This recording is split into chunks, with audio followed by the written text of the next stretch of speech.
Capítulo 1. Las cenizas del año cero, 1945 a 1947.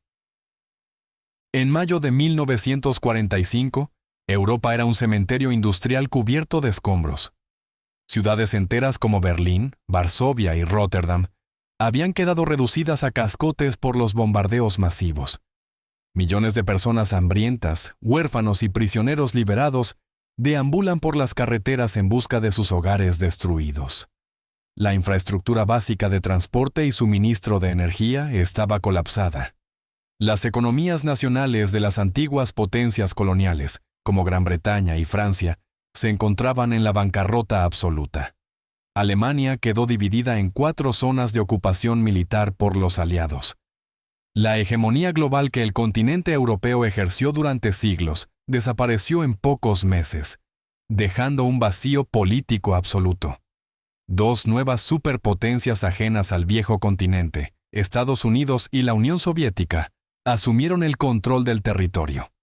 Sus ejércitos se encontraron en el río Elba, trazando la nueva línea de demarcación geopolítica mundial. Capítulo 2. El telón de acero y la reconstrucción. 1947 a 1953. En 1947, el secretario de Estado estadounidense George Marshall anunció un multimillonario plan de ayuda financiera para reconstruir Europa Occidental. El Plan Marshall inyectó capital vital para modernizar fábricas, carreteras y redes eléctricas, alejando la amenaza del comunismo en los países devastados. Paralelamente, la Unión Soviética consolidó su dominio ideológico en los territorios orientales que había liberado del nazismo. Joseph Stalin obligó a las naciones de Europa del Este a rechazar la ayuda económica estadounidense, instaurando regímenes satélites de partido único. En 1949, la tensión mutua provocó la división formal de Alemania en 2 estados separados: la República Federal, Occidental, y la República Democrática, Oriental. Ese mismo año nació la OTAN como una alianza militar defensiva liderada por Washington frente al bloque soviético. El continente quedó fracturado de norte a sur, por lo que Winston Churchill denominó un telón de acero. Capítulo 3. Los cimientos de la Unión, 1950 a 1957. Para evitar nuevas guerras fratricidas, el ministro francés Robert Schuman propuso en 1950 integrar la producción de carbón y acero de Francia y Alemania Occidental. El plan buscaba hacer que cualquier conflicto armado entre ambos rivales históricos fuera no solo impensable, sino materialmente imposible.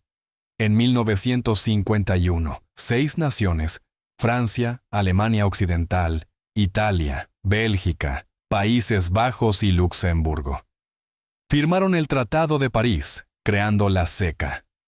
El éxito de este mercado común de materias primas industriales impulsó una integración económica mucho más profunda y ambiciosa.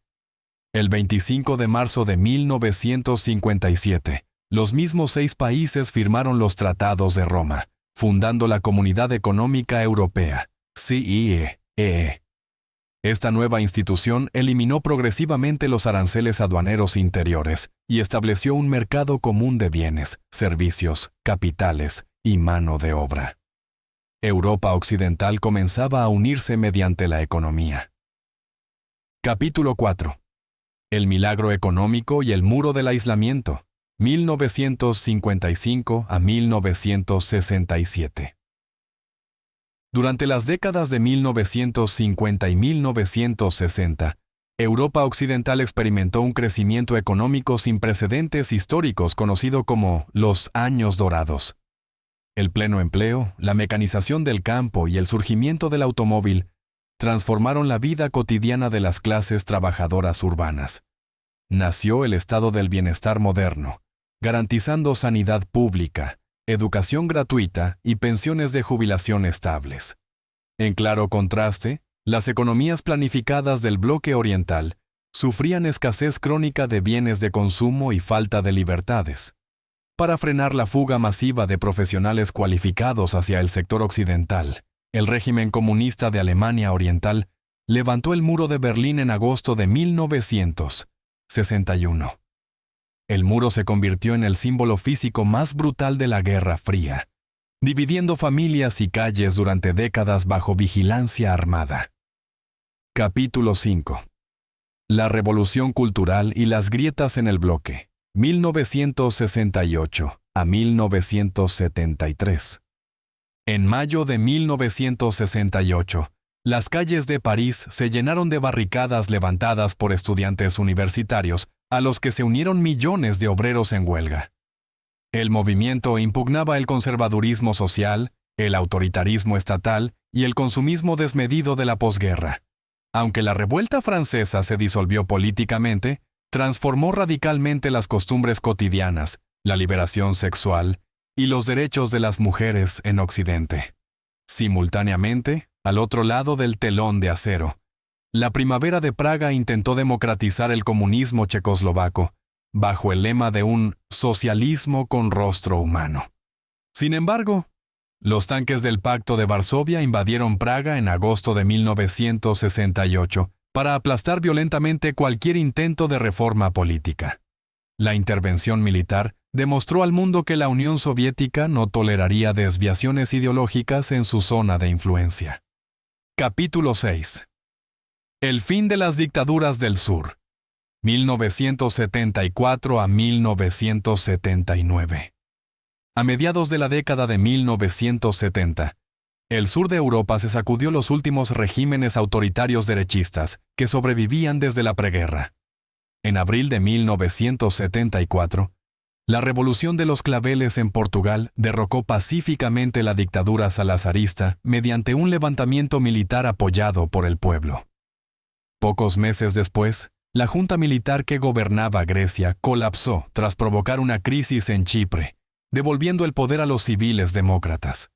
En España, la muerte del dictador Francisco Franco en noviembre de 1975 inició una modélica transición democrática basada en el consenso político. Estos tres países legalizaron los partidos políticos, redactaron constituciones democráticas modernas y solicitaron de inmediato su ingreso en las instituciones comunitarias europeas. El mapa de la libertad europea se expandía con firmeza hacia la península ibérica y el Mediterráneo. Capítulo 7.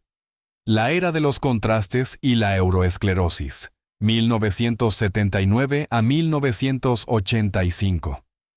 La crisis del petróleo de 1973 terminó bruscamente con las décadas de crecimiento continuo, dando paso a una etapa de estancamiento e inflación.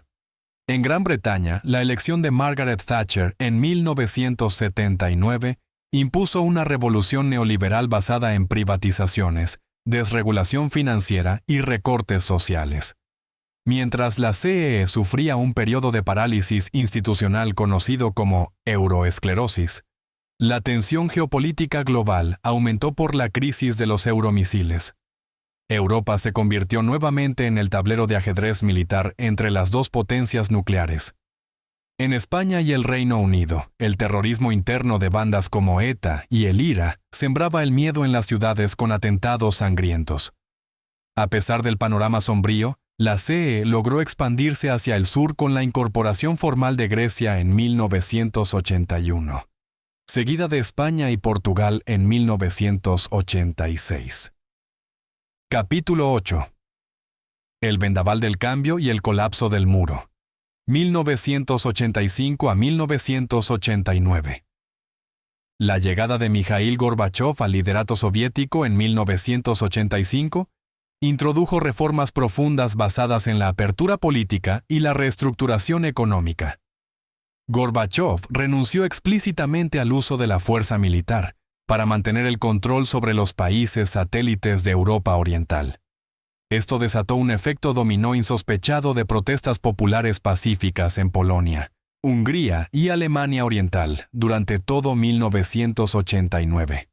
El 9 de noviembre de 1989, la presión civil acumulada obligó a las autoridades de Berlín Oriental a abrir los pasos fronterizos del muro. Miles de berlineses de ambos lados se fundieron en abrazos de júbilo sobre el hormigón armado, mientras lo destruían con martillos. El colapso del muro anticipó la caída pacífica de las dictaduras comunistas en toda la región y el final definitivo de la Guerra Fría. Capítulo 9. Un nuevo mapa y una nueva moneda. 1990 a 1995. En octubre de 1990, apenas un año después de la caída del muro, Alemania se reunificó formalmente como un único Estado democrático capitalista. La Unión Soviética se disolvió oficialmente en diciembre de 1991, fragmentándose en 15 repúblicas independientes y cambiando por completo el mapa europeo. El 7 de febrero de 1992, los líderes de la CEE firmaron el histórico Tratado de Maastricht, que dio nacimiento oficial a la Unión Europea. Maastricht diseñó las bases de una unión política común, una política exterior compartida y el proyecto de una moneda única. En 1995 entró en vigor el Acuerdo de Schengen, abriendo las fronteras interiores para permitir viajar sin pasaporte entre los Estados miembros. Europa avanzaba con paso firme hacia una integración supranacional sin precedentes en la historia de la humanidad. Capítulo 10. La tragedia en los Balcanes. 1991 a 1999. Mientras el oeste celebraba la integración pacífica, el sureste del continente se sumergía en la peor pesadilla bélica desde el fin del nazismo. La disolución de la República Federativa de Yugoslavia desató una serie de guerras civiles sangrientas marcadas por el nacionalismo radical. Los conflictos en Croacia y Bosnia-Herzegovina se caracterizaron por asedios urbanos prolongados, campos de detención y limpiezas étnicas masivas entre vecinos. En julio de 1995, las milicias serbo-bosnias asesinaron a más de 8.000 civiles musulmanes en Srebrenica, ante la pasividad de la ONU. La violencia regresó en 1998 con la Guerra de Kosovo, provocando una intervención armada de bombardeos de la OTAN sobre territorio serbio. Estas guerras dejaron más de 100.000 muertos y millones de refugiados, recordando al continente la fragilidad de la paz civil. Capítulo 11. La gran expansión hacia el este, 2000 a 2007. El 1 de enero de 2002, el euro comenzó a circular físicamente en los bolsillos de 12 países, convirtiéndose en un potente símbolo de unidad cotidiana. 2 años más tarde, el 1 de mayo de 2004, la Unión Europea vivió la mayor ampliación de toda su historia institucional. 10 nuevos países se unieron simultáneamente al club comunitario, incluyendo a antiguas repúblicas comunistas como Polonia, Hungría, la República Checa y las Bálticas. Esta expansión histórica significó la reunificación definitiva del continente tras décadas de división forzada por la Guerra Fría. En 2007 se sumaron Rumanía y Bulgaria, consolidando un espacio político común de libertades que abarcaba desde el Océano Atlántico hasta las fronteras rusas. El éxito del modelo de estabilidad democrática europeo parecía incontestable en todo el escenario global. Capítulo 12. La tormenta económica y la fractura norte-sur, 2008 a 2015. La crisis financiera global nacida en Wall Street en 2008 golpeó con extrema dureza la arquitectura del euro, exponiendo fallos estructurales de diseño. Países de la periferia sur como Grecia, Irlanda, Portugal, España y Chipre sufrieron un aumento brutal del desempleo y deudas soberanas insostenibles. Para evitar la quiebra del euro, las instituciones de la conocida como Troika impusieron rescates financieros multimillonarios a cambio de duros recortes de gasto público. Los planes de austeridad extrema provocaron masivas protestas sociales en las capitales del sur y sembraron desconfianza política mutua.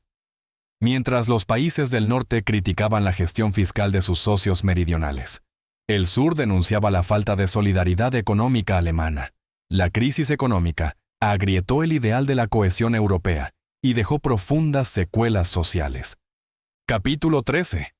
Las crisis superpuestas, refugiados y Brexit, 2015 a 2020.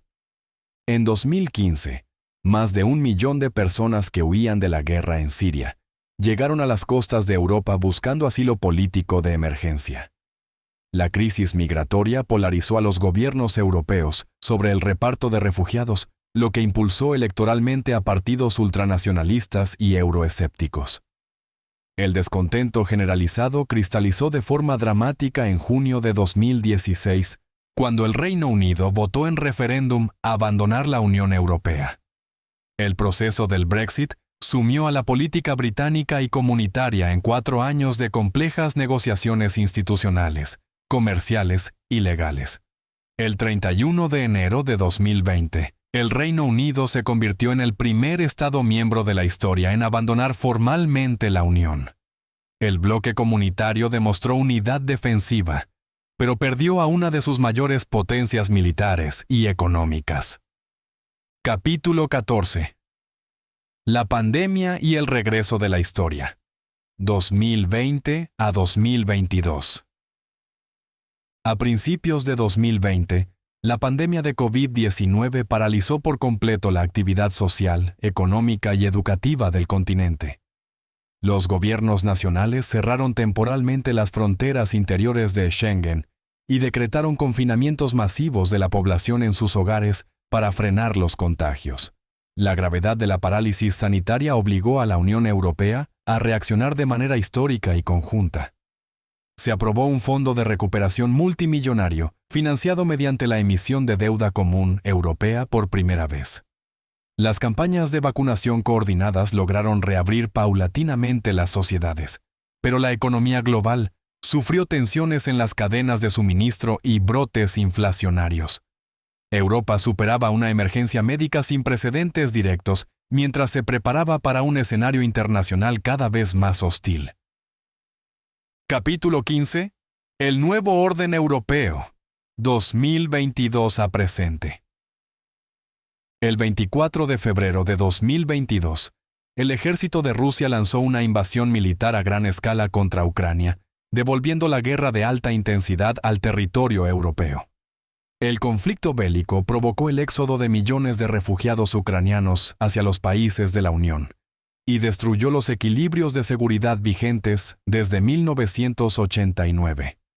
Europa Occidental reaccionó con rapidez aplicando sanciones económicas severas contra Moscú y enviando asistencia militar y financiera masiva a Kiev. La crisis energética aceleró la desconexión total respecto al gas ruso y forzó una transición acelerada hacia las energías renovables y limpias. Países históricamente neutrales como Finlandia y Suecia abandonaron su postura tradicional para ingresar de urgencia en la estructura militar de la OTAN. Europa afronta su futuro inmediato, unida por la necesidad, rediseñando su autonomía estratégica en un mundo fragmentado. Si quieres seguir conociendo de esta y más historias, suscríbete al canal y comparte este video. Gracias